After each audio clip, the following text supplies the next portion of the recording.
మనము ఏదన్నా ఒక వస్తువును కొనాలి అంటే దానికి ఒక రకమైనటువంటి ప్రామాణికత, కొలత, నిబద్ధత, ఎంత కొనాలి ఏంటి అనేది ఒక కొలమానం ఉంటుంది. అలానే మనిషి ఆరోగ్యంగా ఉండాలి అంటే వాయువు ఆయువు అని చెప్పేసి అంటారు మన పెద్దవాళ్ళు. మనం పీల్చేటటువంటి శ్వాస, దాంతోపాటు మనం తీసుకునేటువంటి ఆహారము, pranic food, non pranic food, మృతాహారము, అమృతాహారము.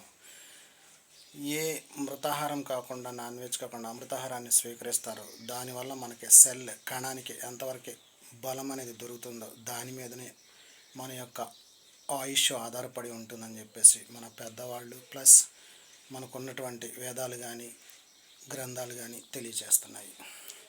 సో ఇప్పుడు మనం ఆరోగ్యంగా ఉండాలి అంటే ఏం చేయాలి అనేది మనకు అర్థమవుతుంది. Thank you.